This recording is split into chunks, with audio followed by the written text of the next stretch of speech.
There's a silence that doesn't belong in space. The kind that tastes like breath held too long and fear left unspoken. That silence now filled the bridge of the Teleka survey vessel, Vren's Grace, as its crew hovered over the sensor array.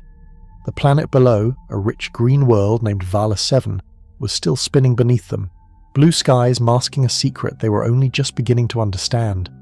Something impossible. Something ancient.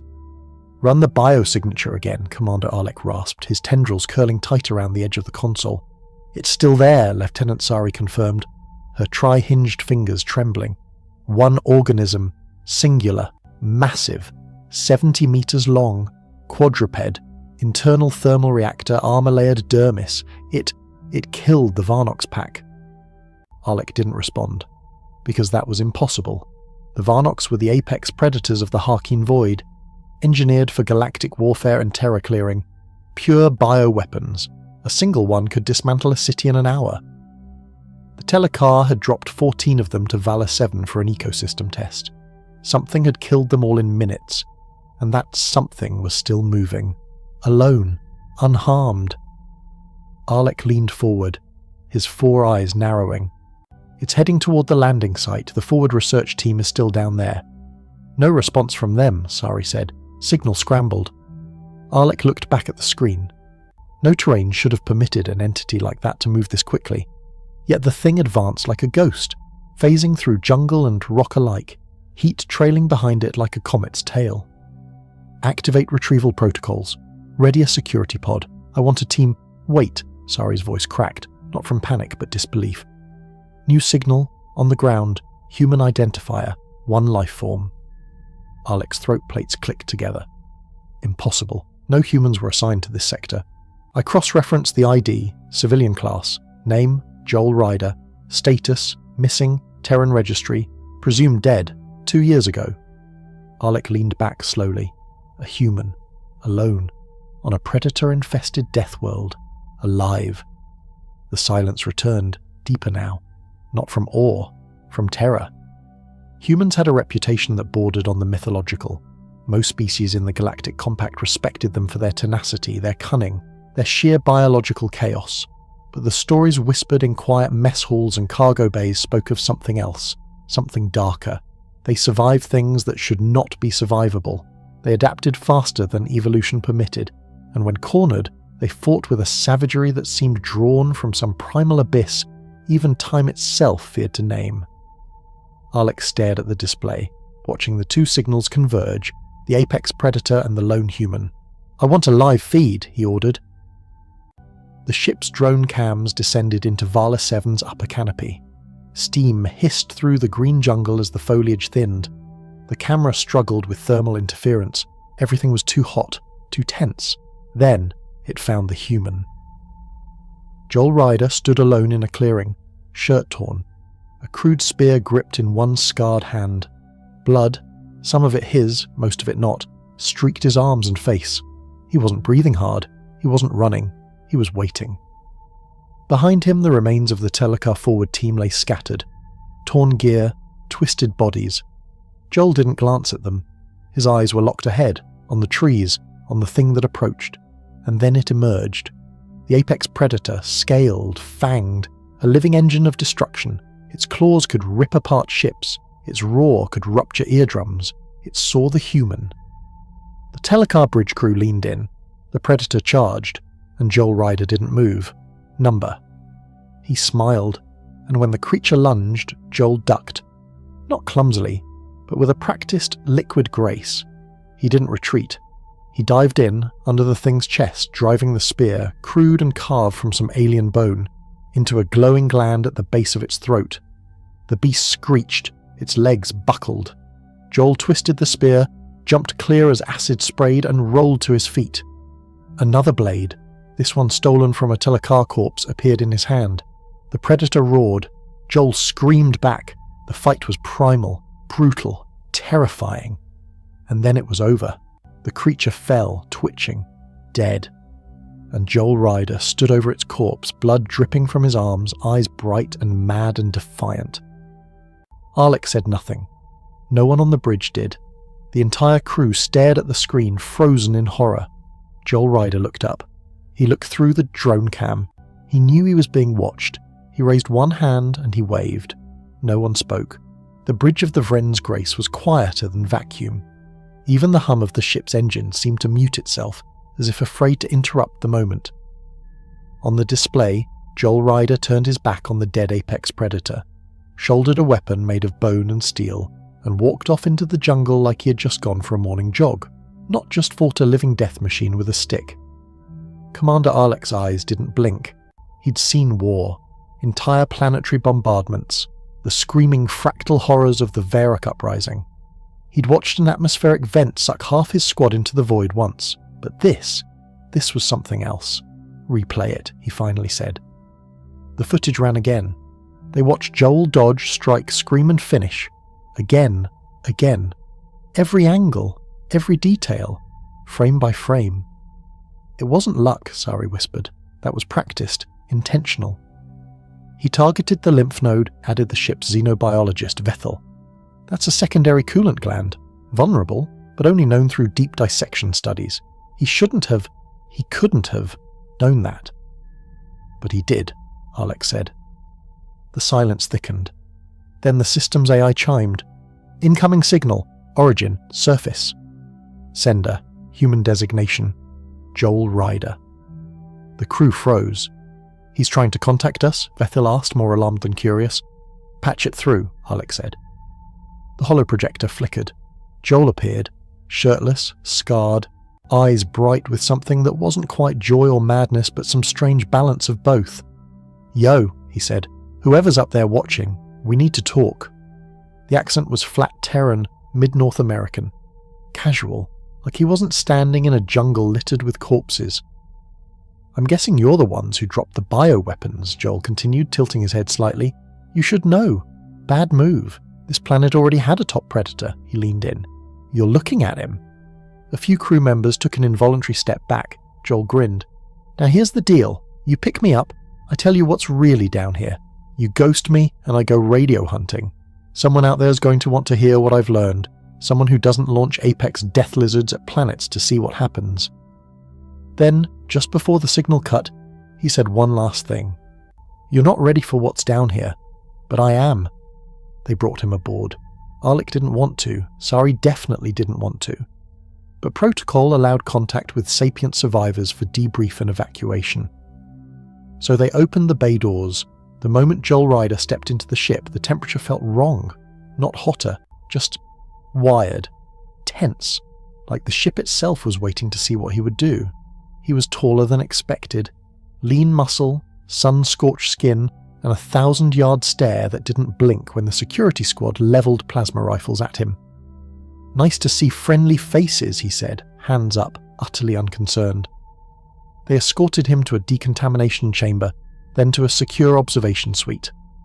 "I'd offer you a drink," Arlec said, "but I suspect you'd only accept if it came with a weapon." Joel smiled. "You're learning." "Who are you, really?" "Joel Ryder, Terraforming Team 9, Outer Rim. Our ship went down during a nav storm. I woke up. They didn't. Been surviving ever since."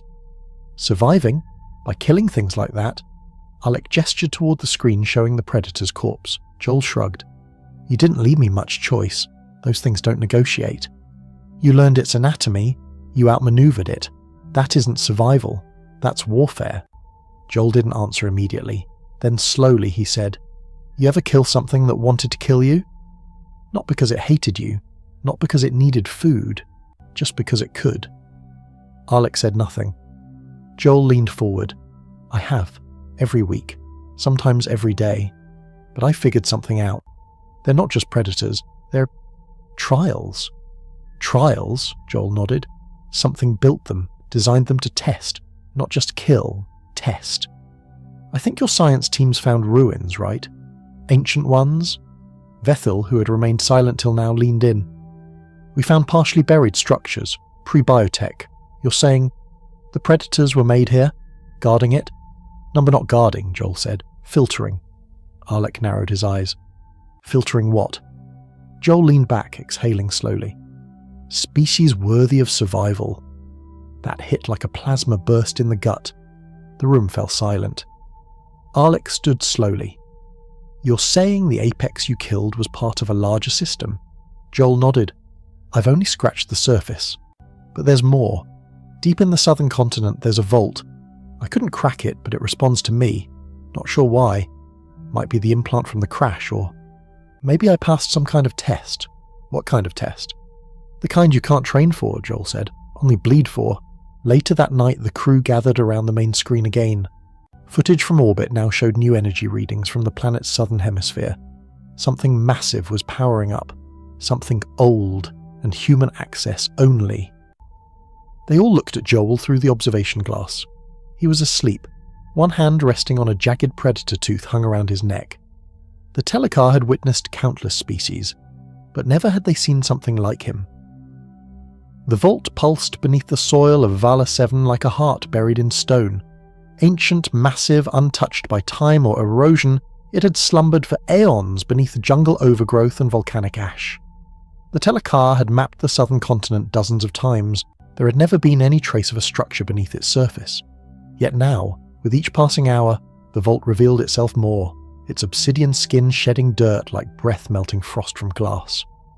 From orbit, the Vren's Grace recorded seismic vibrations that weren't natural, rhythmic, intentional, alive, and only one being had ever made the vault react at all. Joel Ryder. Commander Arlek stood with his arms crossed, tail twitching with a barely restrained sense of unease, watching the scans with his science team. "How deep?" he asked. 300 meters so far, Sari replied, voice tight. "But the vault goes further. We're detecting chambers nested within each other like concentric shells. The deeper ones appear to be immune to sensor penetration. Energy readings? Climbing, exponentially. The structure is drawing power from geothermal vents and something else. Unidentified resonance field. It may be interdimensional." "Wonderful," Arlek muttered. "We woke up something old and now it's stretching." Joel stood nearby, arms crossed, freshly showered and in simple clothes borrowed from storage. Still barefoot. He hadn't asked for shoes. "I told you," he said. "It was never about predators.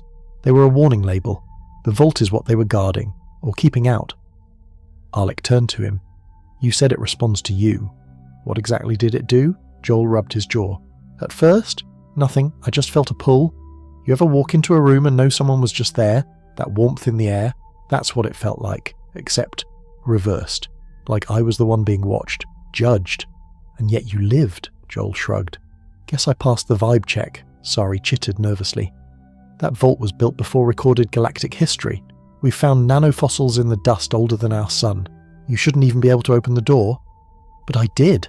Arlek narrowed his eyes. "What are you?" Joel met his gaze without blinking. "I'm human." "You say that like it means more than it should." Joel didn't answer.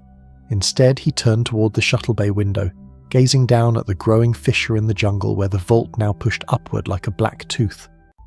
"I think it does," he said softly. The shuttle dropped at dawn. They brought Joel, a 3-member science team, 2 security officers, and a remote drone unit for environmental mapping. Vethil insisted on coming personally. Arlek didn't like it, too risky, but his orders had already been overwritten by High Command after the first data burst about the vault. Human priority access had made the brass very interested. The jungle had parted unnaturally. Vines moved out of the way like they remembered being told to. Leaves curled away from Joel as he walked, his jaw tight, his eyes darker than before. The air tasted like static. Even the birds, bright feathered creatures native to the region, had vanished. As they approached, the vault opened. It made no sound. It didn't grind or hiss or shift. It simply wasn't closed anymore. Joel didn't hesitate. He stepped through the archway without looking back. The team followed, weapons tight in hand. Inside, it was cold. Colder than it should have been. Colder than physics should have allowed. The walls were engraved with spiraling grooves that shifted as they moved, subtly altering with the angle of view. Symbols that weren't written, but grown. Lights flickered on as they passed, not with electricity but with presence, like thought alone powered them.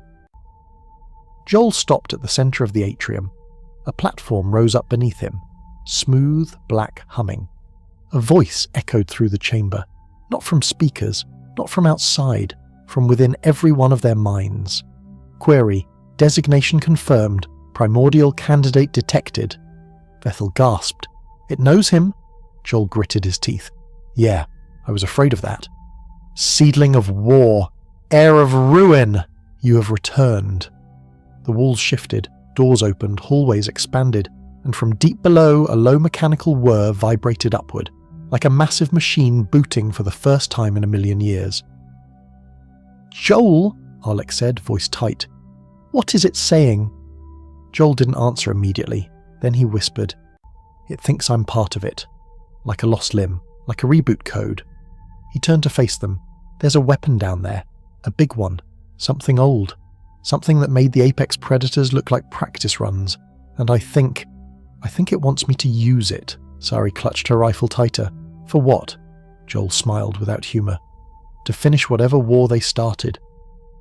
The further they descended, the less reality felt stable. The interior of the vault pulsed with impossible geometry, walls that weren't walls, angles that twisted when you blinked, patterns that crawled through the eyes and scraped at the back of the mind. One of the security officers vomited in his helmet and had to be evacuated. The air down here wasn't toxic. It was sentient, watching, listening, remembering. And at the centre of it all was Joel Ryder, walking deeper without hesitation, as if he'd been here before in some dream he'd forgotten until now. Alec had stopped trying to understand him. The human no longer moved like a man navigating terrain. He moved like a part of the vault itself, like his bones resonated with it. Energy levels spiking, Vethel murmured, scanning nervously. Core output beyond measurable range. I don't even think this is power in the traditional sense, it's... Will, Joel said. Everyone looked at him. He didn't stop walking. This place runs on it, on intention, thought, drive, rage. Call it what you want. But it's all emotion, refined into weaponry. They stepped into the final chamber. It was a cathedral made of stars. The walls were open to blackness, but the air didn't escape. Holographic constellations spun overhead. Shapes moved in orbit around a glowing monolith at the centre of the room. The monolith pulsed with deep, steady light, like a heartbeat slowed across eons. Joel approached it. The structure responded immediately. Lines of alien code spiraled across its surface, shifting into English mid-scroll. A glowing interface formed in front of him, made of threads of light and memory. It showed maps of systems, some known, others not. Battles long gone, fleets consumed by flame, and then images of humans, early ones, Paleolithic even, scratched, starved, wild-eyed. Alec stepped forward, stunned. That's Earth. Those are your ancestors. Joel nodded. Yeah, and that's where it started. He touched the monolith. The vault spoke, not in words, not in images, but in understanding. Raw, sudden comprehension poured into every mind in the chamber. The truth hit like a comet. Humans hadn't evolved alone. They were shaped, cultivated, lifted from the soil and flame by a forgotten precursor race that had long since burned itself out in civil war. Not for peace, not for curiosity, but for war. Humanity was the last and most dangerous of the seedling races, species genetically forged to survive, adapt, and overwhelm. The others had failed, perished, fallen into madness or extinction. But not them. Humans had taken root, flourished, forgotten their makers, forgotten their purpose, until now. Joel staggered back, eyes wide, face pale. They built us as a final weapon, he said quietly. Not in ships, not in bombs, in blood. They didn't want something to fight their war, they wanted something that would win it, long after they were gone. Vethel stepped back, horrified. No. You're saying humans are a living doomsday protocol? Joel's laugh was bitter. Yeah, and guess what? The timer just ran out. The monolith pulsed again, and a massive door at the end of the chamber ground open. Inside was the real heart of the vault. A sphere the size of a battle cruiser floated in zero-G, surrounded by spinning rings of obsidian and starlight. This was no mere weapon. It was a seed. The seed pulsed with the weight of forgotten galaxies. It didn't glow with light. It glowed with intention, a presence so heavy, so ancient, that even the air seemed to flinch. The telecar crew stood paralyzed before it, their instincts screaming for retreat, their minds torn between awe and horror. Joel Ryder, however, stepped forward. The seed responded to him like it recognized its final component, like it had waited eons just for his DNA, his fury, his species. "Activation possible. Will you seed the stars?" The voice wasn't sound. It was a presence in the soul, a question etched into being. Joel stared up at the seed, fists clenched. Behind him, Alec shouted, "What happens if you say yes?" Joel turned slowly. "It spreads. Earth's gift, our violence, our survival instinct, our will, encoded into nanobiological vectors, a wave of rebirth through war. Planets don't just get colonized, they get converted. Into what?" Joel's face was stone. "Into us." Silence. Vethel stepped forward. "You can't seriously consider this. That's genocide, cultural annihilation." Joel didn't blink. "It's evolution, just sped up." Sari raised her weapon, trembling. "You don't get to decide that for the galaxy." Joel looked at her. "Neither did the ones who made me." His hand hovered over the interface and paused. Long seconds passed. Then he whispered, "I buried my friends, my family. I bled for every breath on this rock. I earned the right to end it all." He closed his eyes. "But maybe the real test wasn't surviving monsters," the seed flickered. "Maybe it's knowing when not to become one." He stepped back, declined. "Seeding aborted." The vault dimmed. The sphere receded into its cradle. The hum quieted. No explosions, no apocalypse. Just stillness. Alec exhaled. "You passed their test," he said. Joel turned to him. "Number we did." Later, aboard the Vren's Grace, High Command screamed for answers, demanded the seed be harvested, studied, used. Joel refused. The coordinates were erased, the vault sealed, buried beneath molten rock and orbital debris. The galaxy would sleep a little longer, and the apex, it never returned. But among the stars, stories spread, of a planet where monsters ruled, only to be humbled by one they didn't expect. A creature shaped not by claws or acid or fangs, but by choice. A human. Joel Ryder, the one who defied the apex and won.